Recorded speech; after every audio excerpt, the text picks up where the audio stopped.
دوستای عزیز این زمان ما با آش را آماده کردن یعنی که تلاش میکنیم و حالا پیاز گوشت و روغن دنبه در دیگ است و بعدا سبزی را می اندازیم و آش که پخت حتما شما را آگاه میکنیم و اینک نوبت آن رسید که ما سبزی را باید به دیگ اندازیم.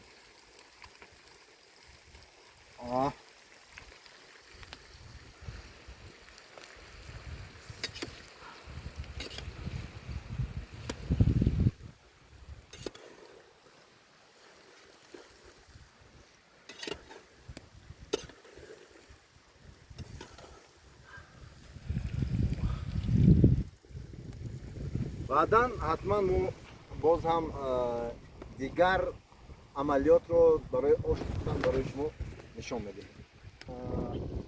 برای خوشمزه شدن آش کمی به زیربک آب جوش یک جای میکنیم و می جوشد و حتما یک لذت خوش از او بر می آید. باز هم ادامه دارد آشپزی ما. همه اونجا رو هم پیشیان کن. یک، دو، سه. اکنون فرصت آن رسیده که ما برنج رو با دیگ اندازیم و امیدوارم که باز هم در ادامه یک آش زیبا رو برای شما نشان میدیم. بسم الله.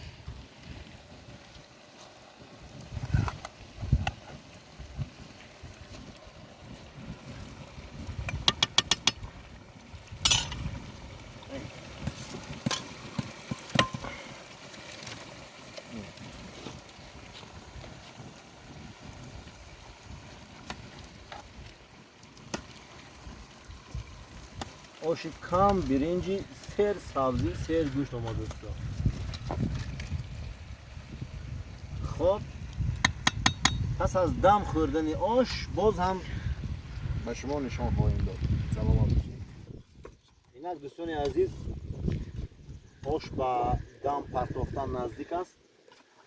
ما حتما دم میپرتیم ولی گفتیم که آش کم برنج آمد سر گوشت سر سبزی و همین خاطر وقت کشیدن بازم برای شما نشان خواهیم داد.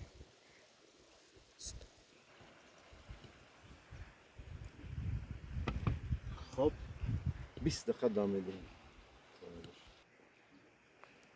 دوستان عزیز ما یک بار دیگه رو خبر میگیریم و البته من اینجا زیره است. نزدیکتر برید ببینم. زیره خیلی زیره خوشبوی و تازه است و بار دیگر دیگه رو خبر گرفته این زیره رو در بالاش میپاشیم تا که طعمی لذیذتر میده. خرید تیار شده است.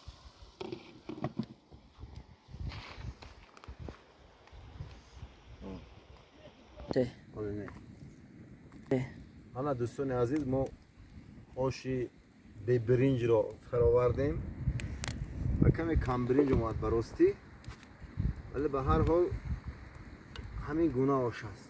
من نشان به بینندگان سر سبزی سر گوشت کم برنج. من گمان کنم که مامان جون یاردم میکنند. من آش رو میکشم. بسم الله الرحمن الرحیم. این سر روغن اومده است.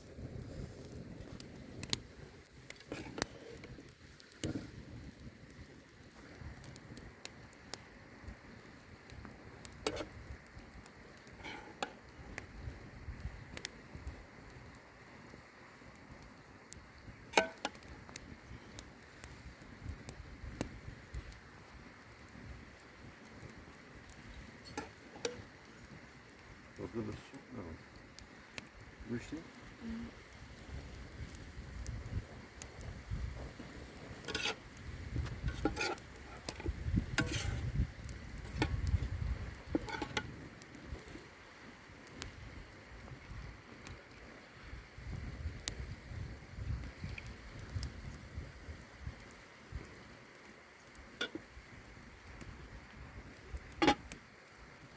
ما بوله نبودیم بوله دستت